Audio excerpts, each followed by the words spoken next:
তখন লিসা শান্তভাবে বলে, আমাকে অন্য কাউকে কিস করার দরকার কি, যখন আমার ফিউন্সি এখানে আছে।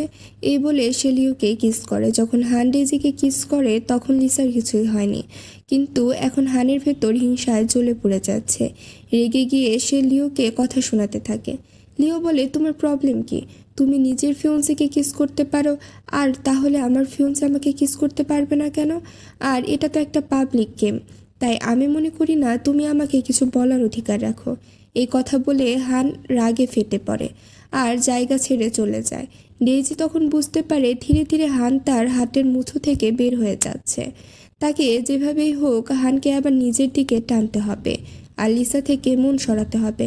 পরে লিসা আর লিও সেখান থেকে চলে যায়। যখন তারা ফিরে তখন হানের বন্ধুরা সন্দেহ করতে শুরু করে। হান কি লিসার জন্য জেলাসি ফিল করছে, নাকি জেলাসির চেয়েও বেশি কিছু অনুভব করছে? তারপর যখন হান জানতে পারে যে তারা দুজনে বাড়ি চলে গেছে, সে রেগে গিয়ে সোজা তাদের বাড়িতে পৌঁছায়। সেখানে দেখা যায় লিসা শান্তভাবে লিওর কোলে মাথা রেখে ঘুমাচ্ছে। হান আসলে এসেছে কথা বলতে। সে বলে, লিও, তোমার লিসার সঙ্গে এমন করা উচিত নয়। লিও জিজ্ঞেস করে, কেন নয়, কারণটা বলো। কিন্তু হানের কাছে কোনো কারণ থাকে না। তখন লিও বলে, দেখো, তুমি তোমার সীমা অতিক্রম করো না। যেমনিতে তুমি তাকে আগে থেকেই মিথ্যে বলেছিলে। এখন এটা ভেবো না যে তোমার কাছে ফিরে এসে সব ঠিক করে নেবে, কিন্তু মিথ্যেটা ফিরিয়ে নিতে পারো। কিন্তু শুনে রাখো, লিসা এখন থেকে আমার দায়িত্ব। আমি তার জন্য, এমনকি আমার পরিবারের সঙ্গেও সম্পর্ক ছিন্ন করতে পারি।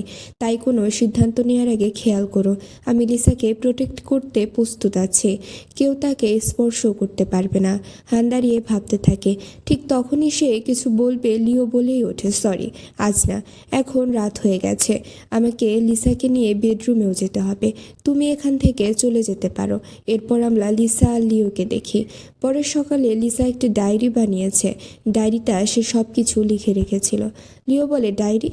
মনে আছে গতবার তুমি ফোন ছুঁড়ে ফেলেছিলে? তাই আমার মনে হয় আমাকে ডায়েরিতে সব কিছু শুরু থেকে লিখতে হবে। একটা নতুন লিও আর একটা নতুন লিসার গল্প। কিন্তু সে লিওকে এক অনুরোধ করে, তার ট্রিটমেন্ট নিয়ে। লিও প্রতিজ্ঞা করে তাকে ট্রিটমেন্ট নেওয়াতে হবে। তার একসাথে এক্সারসাইজ শুরু করে। ধীরে ধীরে সে হাঁটতেও শুরু করে। এরপর লিও শাওয়ার নিচ্ছিল। লিসা বাইরে দাঁড়িয়ে আছে। লিও বলে, তুমি যেতে পারো, এখানে তোমার হেল্প লাগবে না। লিসা বলে, না না, যদি তুমি পা পিছলে পড়ে যাও তো আমাকে অল টাইম তোমার সাথে থাকতে হবে।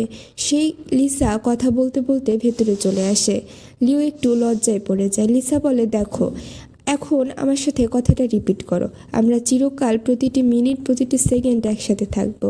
লিও সেই প্রমিস করে, কিন্তু তারপর সে তার চোখ বন্ধ করে সেখান থেকে চলে যেতে বলে। পরের দিন আমরা দেখি লিসা অফিসে লিওর সাথে থাকে, কিন্তু কোনো হেল্প করার জন্য নয়, বরং বেশিরভাগ সময় সে ঘুমায়।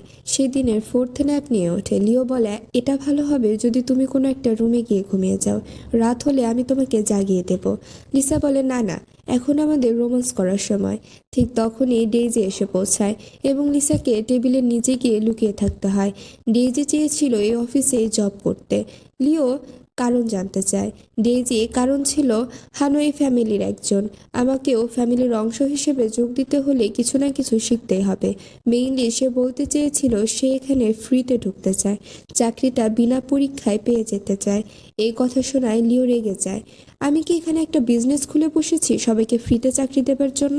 আমি যাদেরই দেখি তারা এই চাকরির যোগ্য। তোমার কাছে কি আদৌ কোনো স্কিল আছে? লিও রেগে বলে, আর কতবার বলেছি তোমাকে, যদি আমার সাথে কোনো কথা বলতে চাও বা কোনো দরকার থাকে তাহলে আমার অ্যাসিস্ট্যান্টের সাথে কথা বলবে। লিসা লিওর এই দিকটা দেখে খুব বেশি খুশি হয়ে যায়। অন্যদিকে ডেইজি তখন সেট ফেস বানিয়ে ভালো মানুষের অভিনয় করছিল। সে এই চাকরিটা নিতে চেয়েছিল কারণ সে লিওর কাছাকাছি আসতে চেয়েছে। লিও এরপর বলে, আর হ্যাঁ, তুমি আমাকে এখানে আঙ্কেল বলবে, নাম ধরে ডাকবে না। তুমি আমার কোনো ফ্রেন্ড নও, কোনো আত্মীয় নও। তোমার সম্পর্ক যদি কারো সঙ্গে থাকে তাহলে সেটা হান, আমার সঙ্গে নয়, আমার ফ্যামিলির সঙ্গেও নয়। তাই আমাদের ব্যাপারে মাথা ঘামানো বন্ধ করো। ডেইজি তখন বাধ্য হয়ে চলে যাওয়া ছাড়া আর কোনো উপায় পায় না। তখন তার প্ল্যান ফেল হয়ে যায়। অন্যদিকে আমরা দেখি লিসা ও লিওর রোম্যান্স চলছে। এরপর ডেইজি কাঁদতে কাঁদতে বাড়ি ফিরে অভিযোগ করতে থাকে, আমার সঙ্গে সঙ্গে কত খারাপ আচরণ হয়েছে, আমাকে মেরেছে, টর্চার করেছে। সে ব্যাপারগুলো এমনভাবে বাড়িয়ে বলছে যে পরিবারের লোকেরাও তার জন্য দুঃখ ফিল করছে, চিন্তা করছে। ডেজি আসলে সব দোষ লিসার ঘাড়ে চাপিয়ে দিচ্ছিল, যেন মনে হচ্ছিল সব দোষ লিসার। জি রেগে গিয়ে বলে, ও মেয়ে আমাদের বাড়ি থেকে চলে গেছে, তবুও আমাদের পিছু ছাড়ছে না। এই লিসার অবসেশন আমাদের জীবন থেকে কবে যাবে? আঙ্কেল বলে, ঠিকই বলেছ, আসলে ওকে তো আমাদের বাড়িতে রাখাই উচিত হয়নি, আমাদের আদর যত্ন ওকে আরও নষ্ট করে ফেলেছে। আন্টি বলে, হ্যাঁ, ওই দিন যদি ডেইজি না বরং লিসাই হারিয়ে যেত আর কখনো ফিরে নিয়ে আসতো, তাহলে আমাদের পরিবারের জন্য কতই না ভালো হতো। এইসব শুনে ডেইজি ভেতরে ভেতরে খুশিতে ফুলে ওঠে, কারণ এখন ঠিক যেমনটা সে চেয়েছিল তার ফ্যামিলি ঠিক তেমনটাই করছে। পরের দিন সকালে হান এসে লিওর কাছে অভিযোগ করে, আর লিও তার লিসাকে একসঙ্গে ক্লোজ অবস্থায় দেখে রেগে যায়। লিসা বলে, তোমার সমস্যাটা কি? তুমি কি লিওকে এতটাই পছন্দ করো যে আমাদের ক্লোজনেস তোমাকে সহ্য করতে পারো না? হান এরপর বলে, এবং সে বুঝতে চায় লিও কেন ডেইজিকে চাকরি দিতে রাজি নয়। লিও তার কারণ স্পষ্ট বলে দেয়। হান বলে, তো সমস্যা কি? এই মেয়েও তো এখানে ফ্রিতে কাজ করছে, তোমার পার্সোনাল অ্যাসিস্ট্যান্ট হয়ে। লিসা সঙ্গে সঙ্গে বলে, এক্সকিউজ মি, আমার ওপর এমন অভিযোগ তুলো না। আমার সার্টিফিকেটগুলো দেখবে, দেখে অবাক হয়ে যাবে। তুমি যতটা পড়োনি তার থেকেও বেশি আমি পড়াশোনা করেছি। লিও তখন শান্তভাবে বলে, দেখো, আমরা এখানে শুধু তাদেরই হায়ার করি যারা দায়িত্ববান আর দায়িত্ব ঠিকভাবে নিতে পারে। লিসা তাদের মধ্যে একজন। আর যদি তুমি ডেইজির এত চিন্তা করো, তাহলে চাইলে আমি তোমারও রেজিগনেশন বানিয়ে দিতে পারি। তুমি ওর সঙ্গে চলে যাও এমন কোনো কোম্পানিতে যেখানে তোমাদের দুইজনকেই হায়ার করবে। হান রাখতে থাকে আর সেখান থেকে চলে যায়। এরপর সে আর ডেইজি দুজনেই সরাসরি ডাক্তারের কাছে যায়, জানতে যে লিসা আসলে নাটক করছে নাকি তার সত্যি স্মৃতি চলে গেছে। ডাক্তার তখন স্পষ্টভাবে জানায় তার মেমোরি সত্যিই লস হয়েছে। এরপর আমরা দেখি লিওকে, সে শাওয়ার নিতে যাচ্ছিল, ঠিক তখনই লিসা এসে পড়ে। সে ইতিমধ্যেই বাথরুমে ছিল।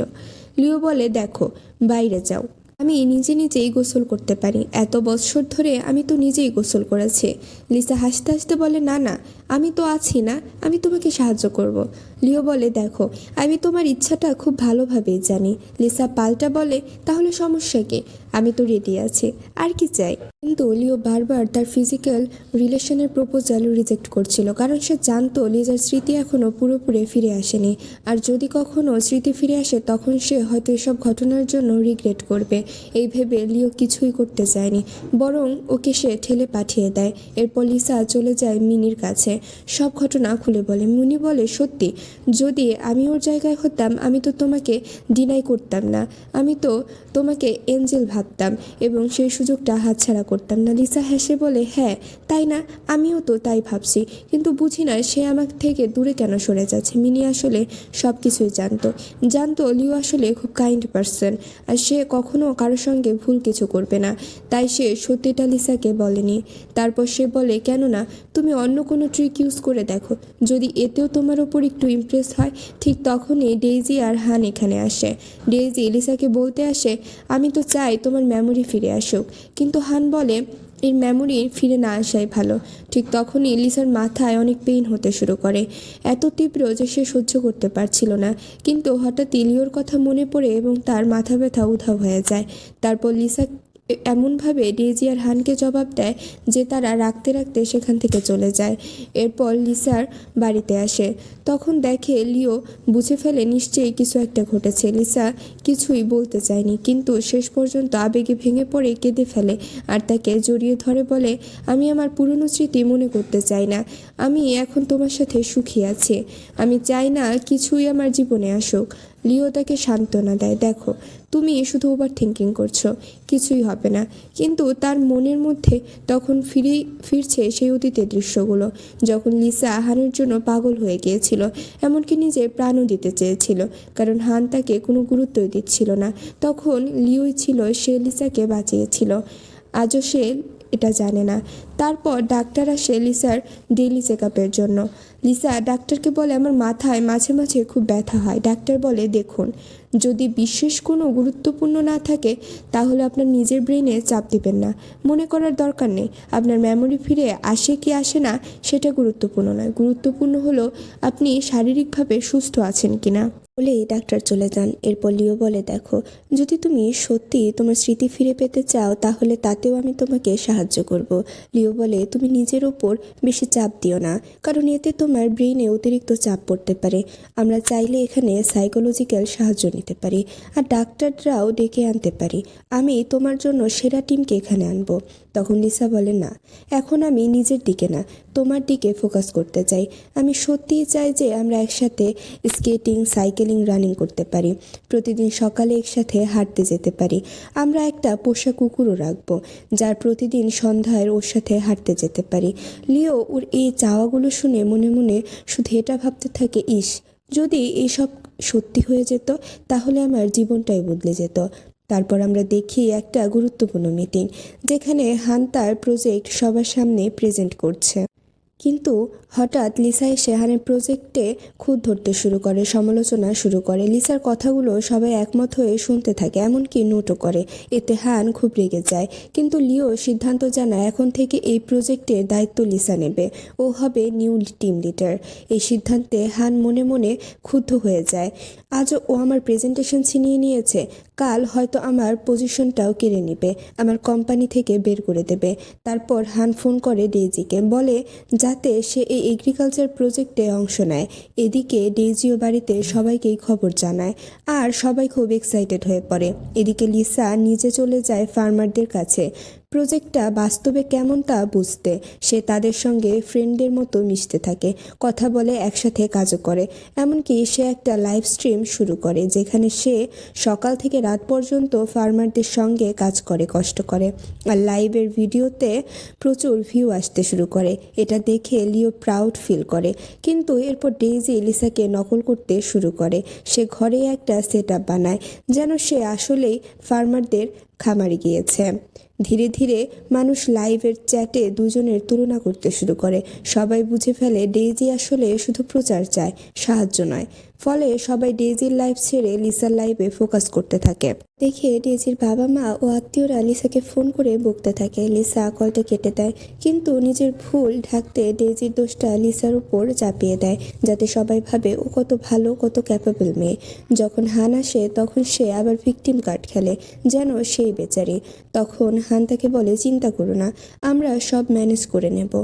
এই প্রজেক্ট গেলে আমাদের হাতে আরও অনেক প্রজেক্ট আছে। এরপর আমরা দেখি লিও লিসাকে তারা গাড়িতে বসে কোথাও একটা যাচ্ছে। লিও তখন লিসার হাতে ব্যান্ডেজ করছিল। লিসা বলে এতটাও গভীর ক্ষত নয়, কিন্তু লিও তার কথা শুনে না, যত্ন করে ব্যান্ডেজ করতে থাকে। এরপর দেখা যায় লিও লিসার জন্য অপেক্ষা করছে। তখন ডেইজি আসে এবং তাকে সিডিউস করার ট্রাই করে। ডেইজি বুঝে গেছে হান যতই বড় হোক, লিও তার থেকে বেশি প্রভাবশালী। সে ভাবে যদি আমি লিওকে নিজের নিয়ন্ত্রণে আনতে পারি তাহলে আরও ক্ষমতা আর টাকা পাবো আর লিসার ওপরও পাওয়ার খাটাতে পারবো। কিন্তু লিও স্পষ্ট বলে দেয় আমার থেকে দূরে থাকো, আমার তোমার কোনো সাহায্যের প্রয়োজন নেই। ঠিক তখনই সেখানে লিসা এসে পড়ে। ডেইজি রেগে যায়, কারণ লিও তার সামনে থাকা সত্ত্বেও শুধু লিসার দিকেই তাকাচ্ছে, তার দিকে নয়। লিসা তখন লিওর সঙ্গে যাওয়ার জন্য প্রস্তুত ছিল, কিন্তু ঠিক তখনই হান এসে যায় আর সে জানতে পেরে যায় যে লিও ও লিসা একই বেডরুমে ঘুমায়। এই কথা শুনে হান প্রচণ্ড রেগে ওঠে। লিও তখন বলে, হান, মনে করো তুমি ঠিক কি বলেছিলে। এটা বলে সে লিসাকে নিয়ে সেখান থেকে চলে যায়। তখন হান রিয়েলাইজ করে যদি সে লিসার স্মৃতি ফিরে আসে তাহলে ও আবার আমার কাছে ফিরে আসবে। তখন সে বুঝতে পারে যে সে আসলে ডেইজিকে নয়, লিসাকেই ভালোবাসে। যদিও সে ডেইজিকে কিছু বুঝতে দেয় না, কিন্তু ডেইজি তার আচরণ দেখে বুঝে ফেলে। হান চায় লিসার স্মৃতি ফিরে আসুক, যেন লিসা তার কাছে আসে আর সে দুইটা মেয়েকে নিজের কাছে রাখতে পারে।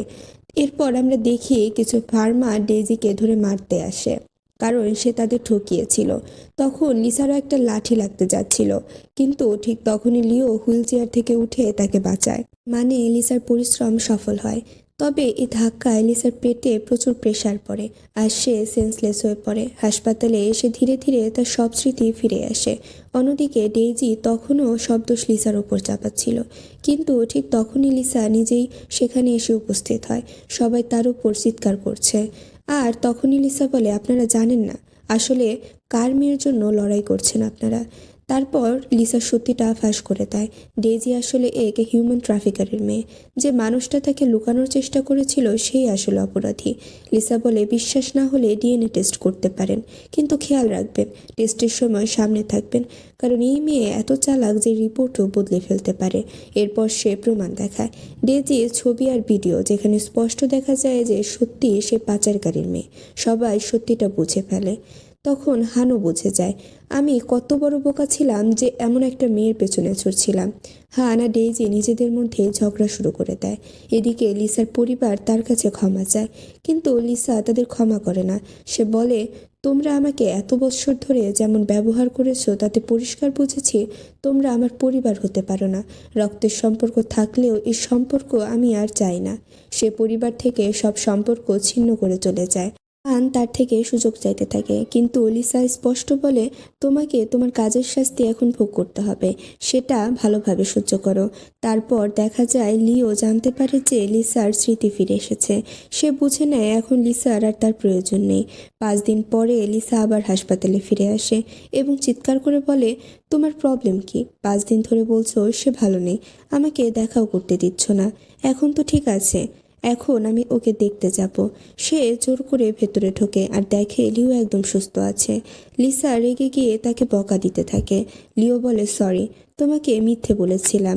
লিসা হেসে বলে, থ্যাঙ্কস এই মিথ্যে বলার জন্য, কারণ এটা আমাকে শেখালো আসল ভালোবাসা কাকে বলে। লিও তখন খুব খুশি হয়, কারণ লিসা তাকে নিজের ভালোবাসায় স্বীকৃতি দিয়েছে। কিন্তু সে এখনও আশা করতে রাখতে চায় না। কিন্তু তখনই লিসা নিজেই সামনে এসে তাকে বিয়ের জন্য প্রপোজাল দেয়। লিওর তো আনন্দে আত্মহারা হয়ে যায়। সে লিসাকে কিস করতে এগিয়ে আসে আর লিসাও নিজে থেকেই তাকে কিস করে। এই সুন্দর দৃশ্যের মাধ্যমে আমাদের ড্রামাটা শেষ হয়ে যায়।